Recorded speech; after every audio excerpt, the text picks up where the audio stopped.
الحمد لله رب العالمين، وأشهد أن لا إله إلا الله وحده لا شريك له، وأشهد أن محمدا عبده ورسوله صلى الله وسلم عليه وعلى آله وأصحابه أجمعين.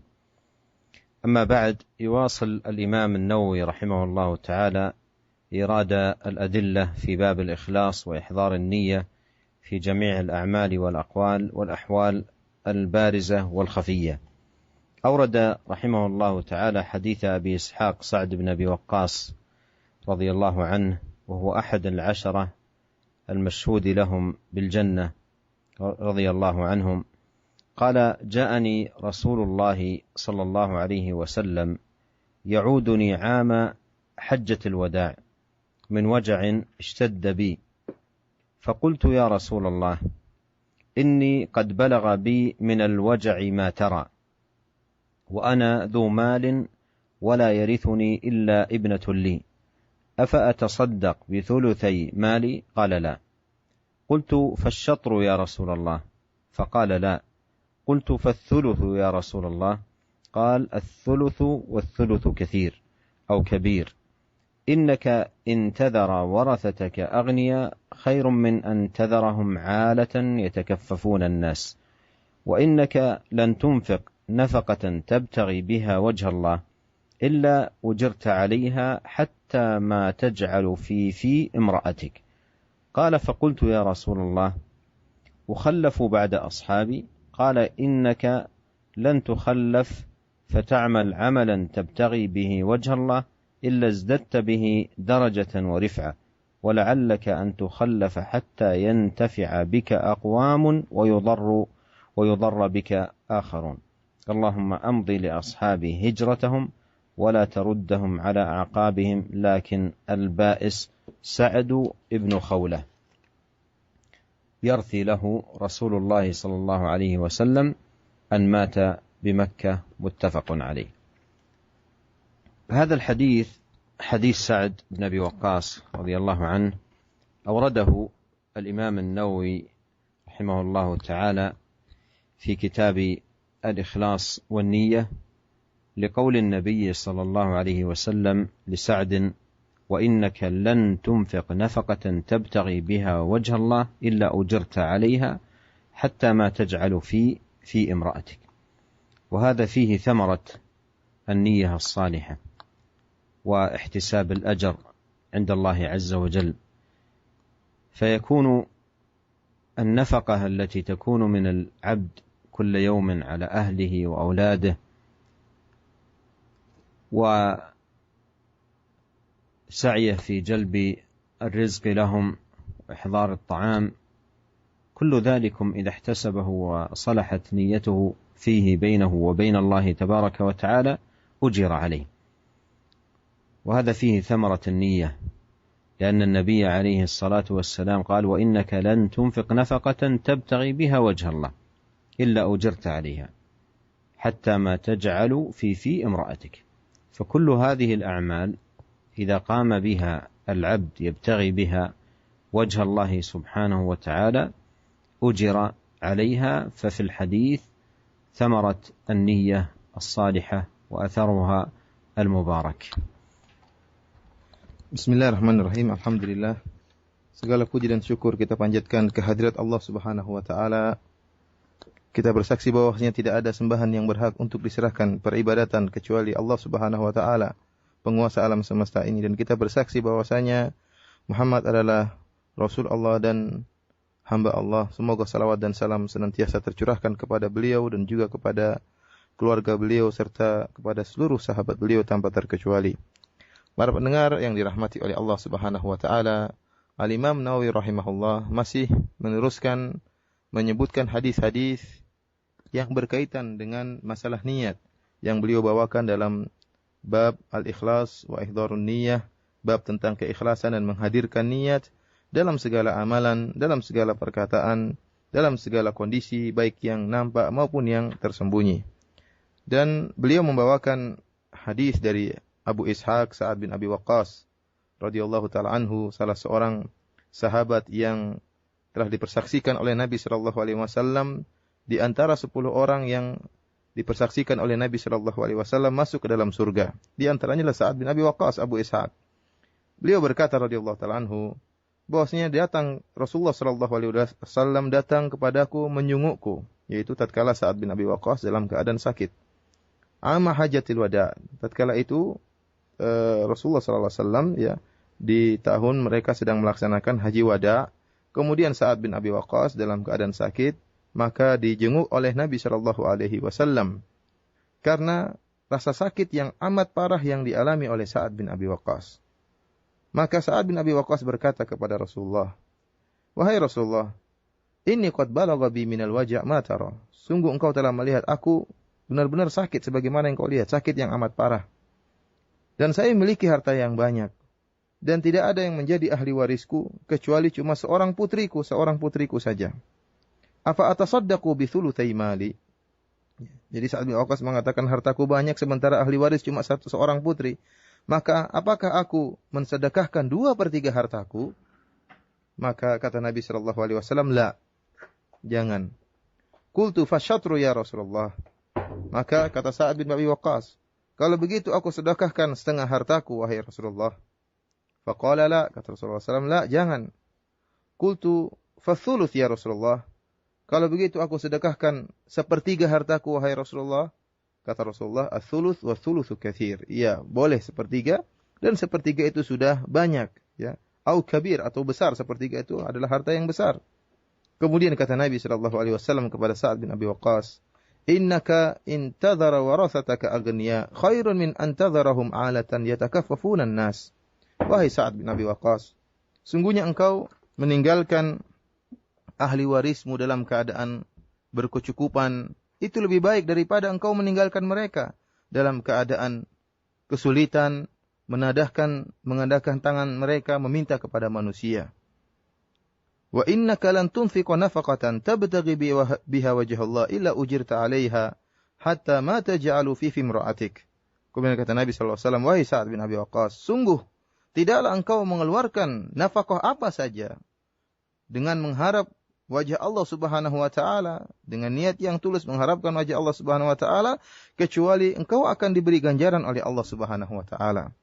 Bahkan sampai-sampai suapan makanan yang kau suapkan ke mulut istrimu, engkau juga akan mendapatkan pahala dari Allah Subhanahu wa taala."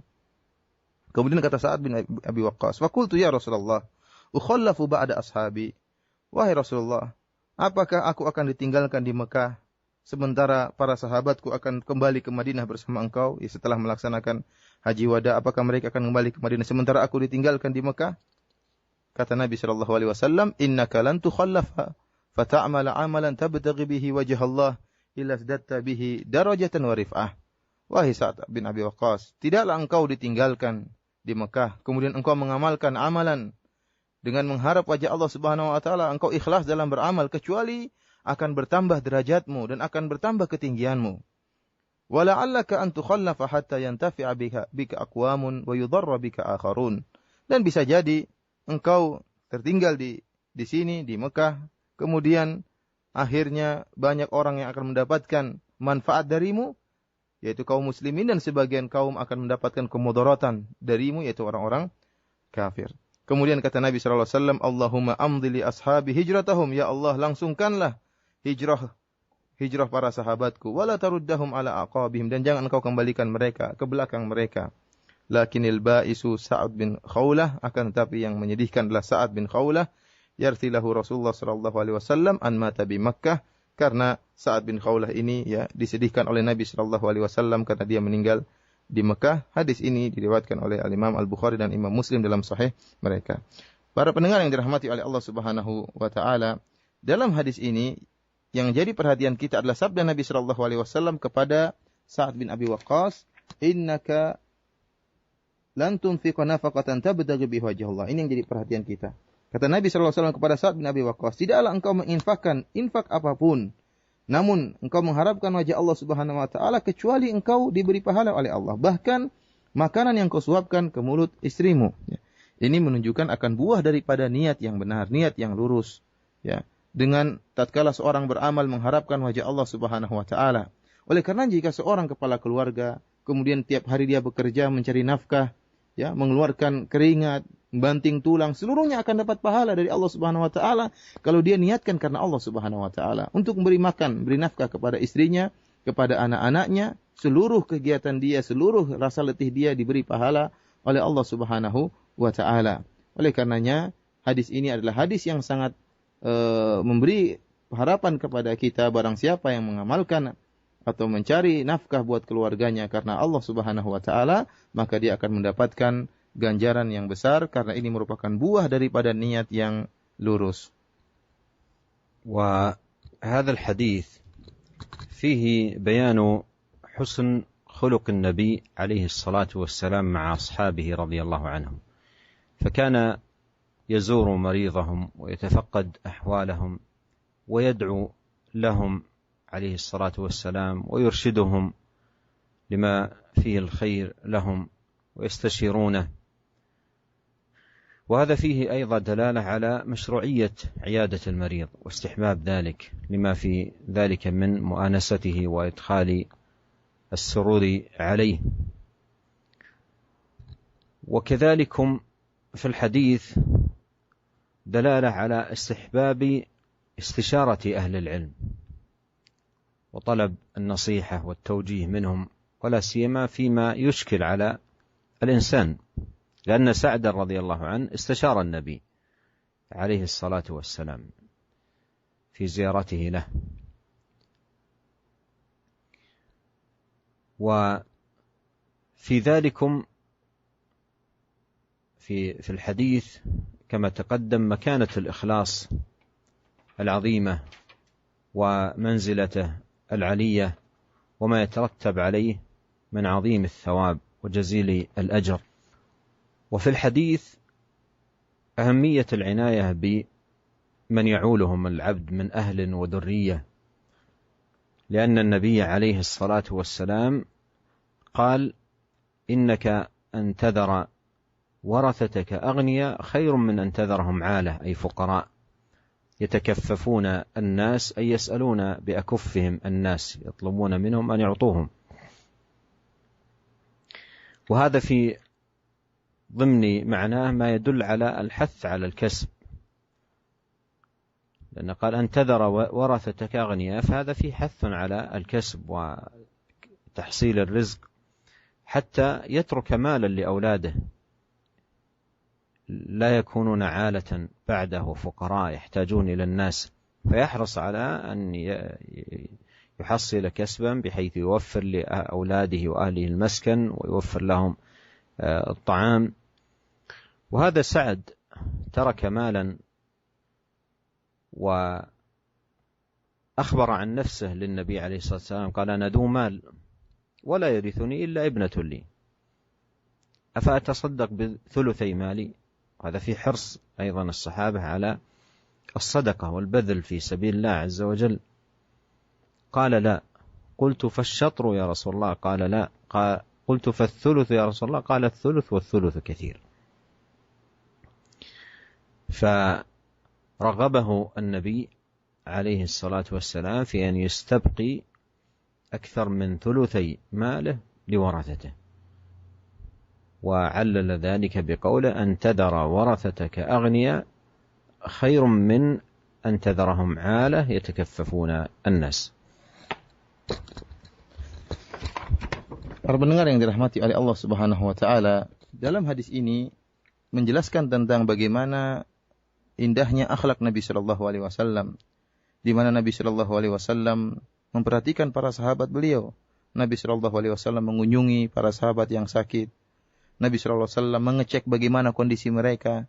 Nabi sallallahu alaihi wasallam mendoakan mereka. Nabi sallallahu alaihi wasallam mengarahkan mereka. Dan mereka juga meminta petunjuk dari Nabi sallallahu alaihi wasallam. Sebagaimana dalam hadis ini Nabi sallallahu alaihi wasallam mengunjungi Sa'ad bin Abi Waqqas yang sedang sakit.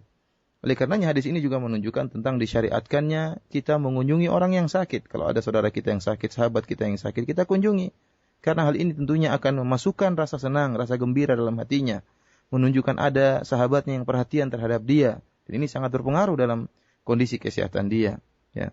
Kemudian di antara faedah yang bisa kita ambil dari hadis ini, yaitu disunahkan bagi kita untuk bermusyawarah atau minta petunjuk kepada orang yang berilmu. Kita minta nasihat kepada mereka, terutama pada perkara-perkara yang membingungkan kita, yang buat kita bingung, yang buat kita bimbang. Ya, kita bertanya kepada para ahli ilmu, kepada para ustadz, kepada para ulama. Karena dalam hadis ini Sa'ad bin Abi Waqqas, ya, beliau meminta petunjuk kepada Nabi sallallahu alaihi wasallam tatkala Nabi sallallahu alaihi wasallam mengunjungi beliau. Kemudian hadis ini juga menunjukkan sebagaimana telah lalu menunjukkan akan tingginya urgensinya ikhlas, urgensinya niat yang tulus tatkala beramal. Ya, karena Nabi sallallahu alaihi wasallam menjelaskan jika suatu amalan biasa namun dikerjakan karena mengharapkan pahala dari Allah Subhanahu wa taala, ikhlas karena Allah, maka Allah akan memberikan ganjaran kepada amalan tersebut. Hadis ini juga menunjukkan akan pentingnya seorang memperhatikan yaitu istrinya dan anak-anaknya, orang-orang yang menjadi tanggungannya. Ya. Sebagaimana dalam hadis ini Nabi sallallahu alaihi wasallam menganjurkan kepada Sa'ad bin Abi Waqqas untuk memperhatikan anak dan istrinya. Oleh karenanya Nabi sallallahu alaihi wasallam mengatakan, "Innaka antadhara warasataka agniya khairun laka min antadharahum 'alatan yatakaffafuna an-nas." Sungguhnya engkau wahai Sa'ad bin Abi Waqqas, engkau meninggalkan ahli warismu dalam keadaan berkecukupan, kaya, itu lebih baik daripada engkau meninggalkan mereka dalam keadaan miskin, minta-minta, menjulurkan tangan, minta-minta kepada masyarakat. Ini kurang bagus. Kemudian dalam hadis ini juga ada motivasi untuk bekerja dan untuk mencari rezeki, dan agar seorang bisa mengumpulkan harta ya untuk diberikan kepada istri dan anak-anaknya, ya, sehingga mereka tidak menjadi orang-orang miskin kemudian minta kepada masyarakat, merepotkan masyarakat, ya. Karena dalam hadis ini Nabi sallallahu alaihi wasallam menyebutkan bahwasanya kita meninggalkan keluarga kita dalam keadaan berkecukupan itu lebih baik daripada meninggalkan mereka dalam keadaan miskin. Sa'ad bin Abi Waqqas adalah seorang yang kaya. Dia mengatakan, "Wa ana dzu malin." Wahai Rasulullah, saya adalah orang yang kaya. Dan dia mengabarkan kepada Nabi sallallahu alaihi wasallam bahwasanya tidak ada yang menjadi ahli warisku kecuali seorang putri saja. Saya hanya memiliki seorang putri. Oleh karenanya Sa'ad bin Abi Waqqas ingin berniat menginfakkan 2/3 hartanya. 1/3 buat putrinya dan 2/3 dia ingin infakkan di jalan Allah Subhanahu wa taala. Yang ini menunjukkan bagaimana semangat sahabat untuk bersedekah, semangat sahabat untuk mengeluarkan hartanya di jalan Allah Subhanahu wa taala. Maka Sa'ad bin Abi Waqqas bertanya kepada Nabi, meminta masukan dari Nabi sallallahu alaihi wasallam. Maka dia mengatakan, "Apakah saya mensedekahkan 2/3 hartaku?" Kata Nabi, "Jangan." "Bagaimana kalau setengah, wahai Rasulullah?" Kata Nabi, "Jangan." "Bagaimana kalau 1/3?" Maka Nabi sallallahu alaihi wasallam mengatakan, 1/3 dan 1/3 itu banyak. Oleh karenanya Nabi sallallahu alaihi wasallam menasihatkan kepada Sa'ad bin Abi Waqqas untuk mensisakan 2/3 hartanya untuk ahli warisnya. وقول النبي عليه الصلاة والسلام لسعد رضي الله عنه: ولعلك أن تخلف حتى ينتفع بك أقوام ويضر بك آخرون. معنى قوله عليه الصلاة والسلام تخلف أي يطول عمرك، ولعل المراد بانتفاع أقوام به ويضر به آخرون ما حصل عندما فتح العراق فاهتدى به أقوام وغنم المسلمون مغانم كثيرة وقتل على يديه جمع من الكفار فخسروا خسرانا عظيما. Adapun sabda Nabi sallallahu alaihi wasallam, ya. Jadi Sa'ad bin Abi Waqqas tatkala bertemu dengan Nabi sallallahu alaihi wasallam dalam keadaan sakit parah dan beliau merasa bahwasanya akan meninggal dunia. Akan tapi kata Nabi sallallahu alaihi wasallam, "Wala'allaka an tukhallafa hatta yantafi'a bika aqwamun wa yudarra bika akharun." Kata Nabi sallallahu alaihi wasallam, bisa jadi engkau ya tukhallaf, yaitu bisa jadi engkau panjang umur wahai Sa'ad bin Abi Waqqas, sehingga akhirnya sebagian orang akan mendapatkan manfaat darimu dan sebagian orang akan mendapatkan mudarat darimu. Dan benar Sa'ad bin Abi Waqqas setelah itu ternyata dia merasa bahwasanya dia akan meninggal dunia dengan sakit yang parah. Ternyata Allah Subhanahu wa taala memanjangkan umurnya dan akhirnya Sa'ad bin Abi Waqqas ya melakukan peperangan dan kemenangan bahkan beliau sempat memenangkan kota Irak yang kemudian akhirnya banyak orang-orang mendapatkan hidayah dari peperangan tersebut dan kaum muslimin mendapatkan ghanimah yang banyak dan banyak terbunuhnya orang-orang kafir tatkala itu. Dan inilah sabda dari Nabi sallallahu alaihi wasallam, bisa jadi engkau panjang umur wahai Sa'ad bin Abi Waqqas sehingga banyak orang yang mendapatkan faedah darimu dan sebagian orang mendapatkan kemudaratan darimu, yaitu orang-orang kafir yang terbunuh di dalam pembukaan kota Irak tersebut. وأما سعد بن خولة الذي ذكره النبي عليه الصلاة والسلام في آخر الحديث بقوله لكن البائس سعد بن خولة،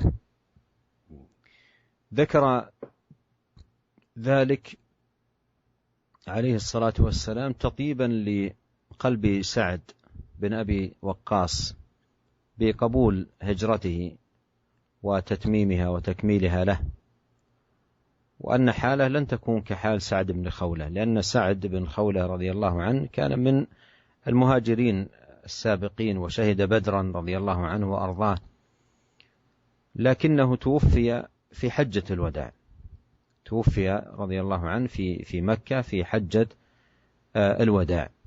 فقوله عليه الصلاة والسلام لكن البائس سعد بن خولة يتوجع وتحزن لحاله لكونه مات بمكة، وكانوا يكرهون الإقامة في الأرض التي هاجروا منها وتركوها مع حبهم فيها لله عز وجل، فقال له عليه الصلاة والسلام ذلك تطيبا لحاله، وأن حاله لن تكون كحال سعد بن خولة، بل سيتم الله عز وجل، سيشفى من المرض بإذن الله ويتم الله عز وجل له هجرته.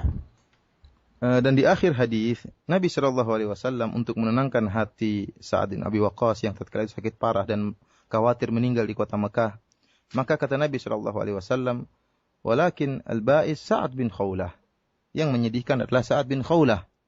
Siapa Sa'ad bin Khawlah ini? Sa'ad bin Khawlah adalah salah seorang dari sahabat yang mulia yang termasuk orang pertama, termasuk orang-orang berhijrah dari kota Mekah menuju kota Madinah, bahkan dia termasuk orang yang ikut serta dalam perang Badar. Akan tetapi tatkala Rasulullah SAW melaksanakan haji wada bersama para sahabatnya, ternyata Sa'ad bin Khawlah ini meninggal tatkala melaksanakan haji wada. Ya, oleh karenanya Nabi SAW ingin menenangkan hati Sa'ad bin Abi Waqqas. Nabi mengatakan bahwasanya, wahai Sa'ad bin Abi Waqqas, kondisimu tidak akan seperti Sa'ad bin Khawlah yang menyedihkan yang meninggal di kota Mekah, tapi engkau insya Allah akan diterima hijrahmu, dan engkau akan disempurnakan urusanmu oleh Allah Subhanahu wa taala, dan engkau akan disembuhkan oleh Allah Subhanahu wa taala. Karena memang para sahabat yang mereka telah berhijrah dari kota Mekah, meninggalkan kota Mekah menuju kota Madinah, mereka tidak ingin menjadikan kota Mekah sebagai tempat tinggal mereka. Meskipun mereka cinta kepada kota Mekah, akan tapi mereka sudah berhijrah meninggalkan kota Mekah menuju kota Madinah, sehingga mereka ingin kembali kota Madinah. Dan ternyata sebagian mereka meninggal di kota Mekah tatkala haji wada seperti Sa'ad bin Khawlah. Adapun Sa'ad bin Abi Waqqas, beliau ingin kembali kota Madinah dan tidak ingin menjadikan Mekah sebagai tempat tinggal beliau. Karenanya Nabi SAW menjelaskan bahwasanya kondisimu wahai Sa'ad bin Abi Waqqas tidak seperti Sa'ad bin Khawlah yang meninggal di kota Mekah, akan tapi Allah akan menyempurnakan urusanmu, Allah akan menerima hijrahmu, dan Allah akan menyembuhkan penyakitmu.